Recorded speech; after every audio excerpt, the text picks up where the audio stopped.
All right, so we're still talking about the elements of art, and we finished up line, and now we're moving on to shape.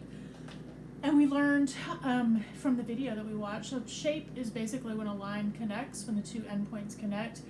And shapes are what we use to create all the things in that you want to draw. You would need to know what shape they are. And if you break things down into the basic shape, they are much easier to draw.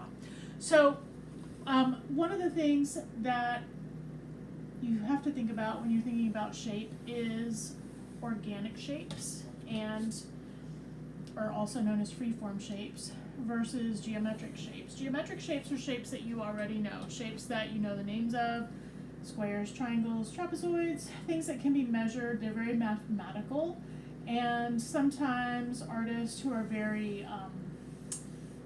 precision-based, mathematical-based, architecture, things like that, engineering, they all are going to focus on geometric shapes. Artists who are a little looser, or if you're trying to create something that has a lot of movement to it, you wouldn't use very rigid geometric shapes, you would use a lot of freeform shapes. And typically what I love to do when we're studying about shapes is to create an image by cutting cut paper and making a collage only using shapes and no drawing at all. But because we are virtual and a lot of people will not have glue or tape or colored paper for that matter to create all of these shapes, we're going to do an organic and geometric shape combination design, which is still going to be cool. And if we get back face to face, we'll end up doing a collage as well. We are going to do actually a collage later on when we're talking about color value. That's why you have that magazine in your kit. But for now, we're going to do this cool geometric organic design. So what I did was I just drew a little border around the edge of my sketchbook page, just because I want to keep it kind of clean and contained in this shape, in this rectangle shape. And then I'm going to divide the background out using geometric shapes. And because they're geometric, I'm going to use my ruler because I want them to look really crisp and clean and sharp. So I am just going to divide it up. And I like the way that the triangles look, and I'm drawing it darker than you need to draw it because I want you to be able to see it on the camera. But if I were you, I would draw your lines super light, and you can practice your pencil pressure on this too, but I would do it super light so that you don't end up seeing them at the final, final piece. You can switch this up. You don't have to do all one shape. You might be doing a combination of geometric shapes, and that's up to you. Just try and make it balanced, try and make it look planned and like you gave some thought to where things are and how they're divided, and are they divided in a visually pleasing way. All right, so I think I'm pretty happy with that. I may do one more right here to kind of repeat that, what I've got going right there.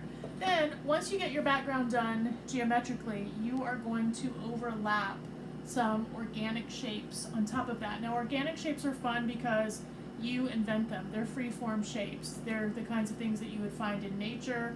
They are fluid. They have soft edges typically. So when you go to create your free-form shapes, you're going to kind of very loosely overlap your geometric shapes. You can also overlap your organic shapes on top of that. And you're going to continue to do that. And then you can decide how you're going to add color to this, and I'll do it on the stop action, and you can watch to see how it all comes out when you're done. You can use markers if you have them. You can use colored pencils that were in your kit. You could use crayons if you've got some at your house. You could use the watercolor paint, which would probably look really nice.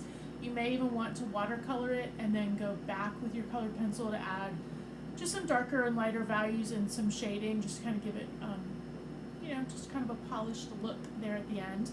And then on this side, you're going to be doing kind of your explanation, just like we did on the line page, except you're going to be doing it for shape, and I will give you a list on the assignment sheet of what you are going to be doing. So be thinking about how you're going to arrange it. I want you to talk about positive and negative shapes because those are super important. I want you to talk about geometric versus organic. And I want you to talk about how shapes put together is what makes an object, is what makes it possible for you to draw something. So I'm going to stop this video now, and I'll add add the stop action to it, and then you guys can get started on your own.